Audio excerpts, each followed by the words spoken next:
I'm here with Adam. Wolves 2, Arsenal 2. It was a long day, man. Feels like a big day in the title race. 2 massive points dropped for Arsenal. Yeah, Christian, I can only really repeat your sentiments. Absolutely disgusted with that performance. It was absolutely abysmal from start to finish.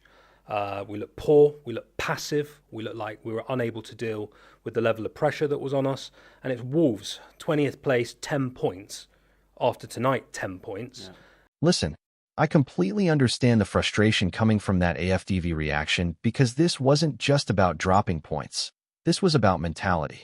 You're 2-0 up against Wolverhampton Wanderers, a team sitting 20th, fighting relegation, and somehow they looked like the side chasing the title. That's the worrying part. This isn't just 2 points dropped. This feels psychological. And we were absolutely just, I don't know what that was. I don't know what I was watching there. Even when we were 2-0 up, I think you were saying on the stream that it looked like things were not going the right way. When you're in a title race in the Premier League, pressure is part of the package. And what Adam is saying is something Arsenal fans have feared for a while. Do this team actually have the stomach for it? Because even at 2-0, there was no control, no authority, no killer instinct. Instead of suffocating the game, Arsenal went passive. I was still worried, even at 2-0. Yeah, and you're absolutely right to be. You're absolutely right to be. And I've said in many of the recent cams I've done, do we have what it takes to deal with the levels? They allowed Wolves to build confidence. And when you let a relegation team believe, you invite chaos. Look at the pattern. Brentford game, lucky.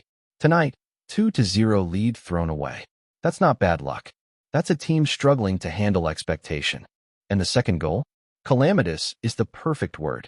In title races, champions don't concede goals like that. Champions manage moments. They slow the tempo. They make smart decisions.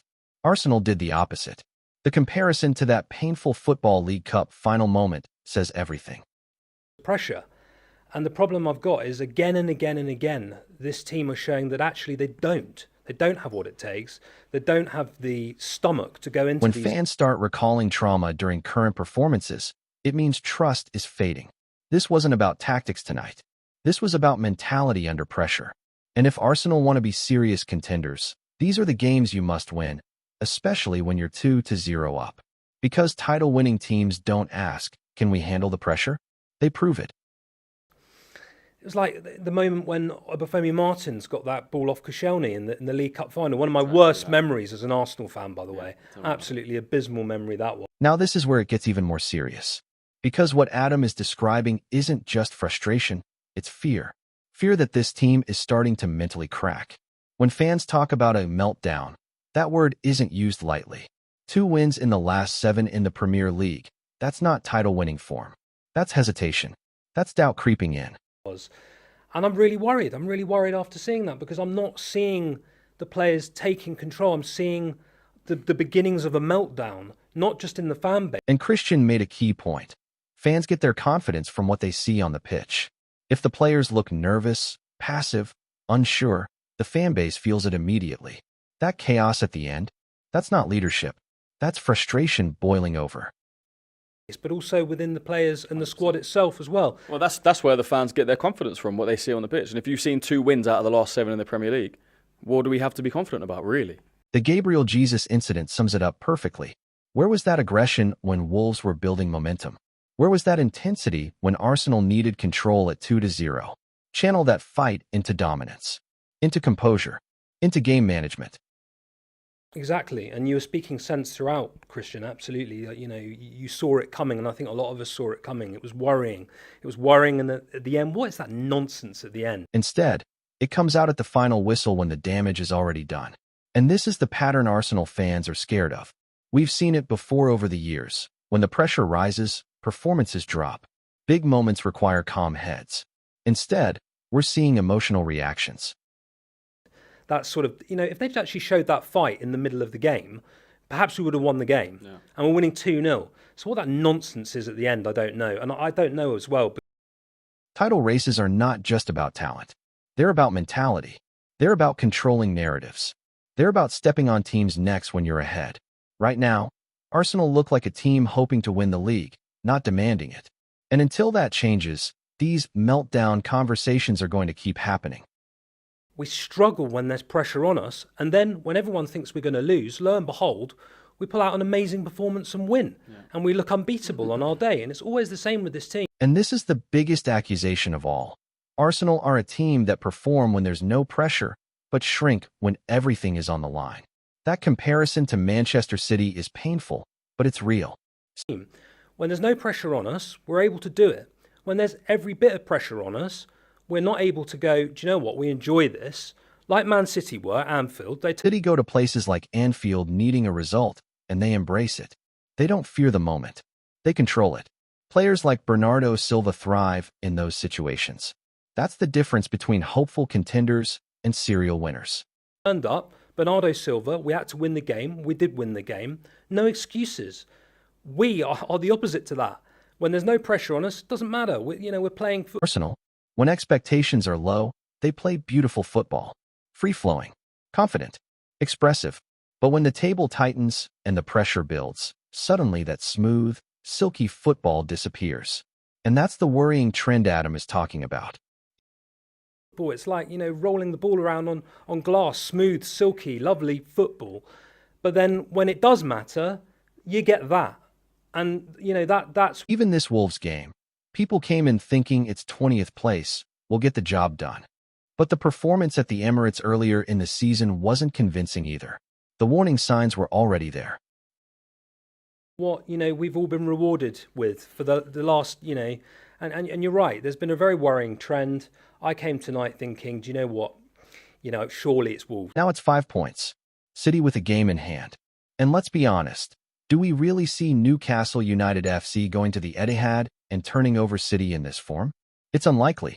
Momentum is everything in a title race. Right now, the momentum feels blue. We'll win, but everybody was rightly saying that actually the one at the Emirates wasn't convincing either. Yeah, that's true. So it's 5 points now. Obviously, City with a game in hand, which is against Newcastle. Arsenal can flip it, yes. Beat Spurs, shift the narrative, put pressure back on. But at this stage of the season, you don't want to rely on ifs. You want control. And until Arsenal show they can enjoy pressure instead of fearing it, the doubt will remain. This isn't about quality anymore. It's about mentality. In what I've seen from Man City over the years, because they've evidenced that they love the pressure. They're not just dealing with it, they love it. They enjoy it. Yeah. This is their purpose. This is where the reality hits. Adam said something very important. It's not just that Manchester City handle pressure. They love it. That's the scary part. When City smell weakness, they take the handbrake off. They go into that ruthless mode. This is their purple patch. We've seen it year after year. When April comes, they don't wobble. Patch, so to speak. So, I think the only thing I can say is that the North London derby is possibly the perfect game because the players seem... They surge. And Arsenal right now, they're hoping other teams do them favors. That's not how champions think. Yes, if Newcastle United FC go to the Etihad and shock City, the narrative changes. But let's be honest, are we confident in that? Or are we clinging to hope? To know what it means to play in a North London derby. It's a one-off match, form out the window as everyone goes and says, but at the end of the day as well, that confidence. Now everything points to the North London derby. And Adam is right. It's the perfect storm. A one-off game. Form out the window. Emotions high. Media hype everywhere. Spurs would love nothing more than to derail Arsenal's title charge. And that's what makes it dangerous. I've even second-guessed that as well because Igor Tudor's just come in for Spurs. Yeah. He's going to want to put it on us. He's going to want to get a bit of confidence amongst the Spurs faithful. Because pressure doesn't get bigger than this. It's not just about 3 points. It's about pride. It's about narrative. It's about belief. If Arsenal beat Spurs, momentum shifts instantly. The doubt quiets. The belief returns. And what would Spurs love more than to completely end our chances of winning the title? It's set up. It's going to be one heck of a spectacle. But if they don't, then all these worrying signs become a full-blown collapse conversation. Right now, Arsenal fans are angry. They're frustrated. But deep down, they're still clinging to that belief. Surely we beat Spurs. And it's going to be built up by the media by, I can already see the adverts out there, the title versus, the ones that want to This derby isn't just a football match. It's a mentality test. And we're about to find out whether this team can finally embrace the pressure or be crushed by it.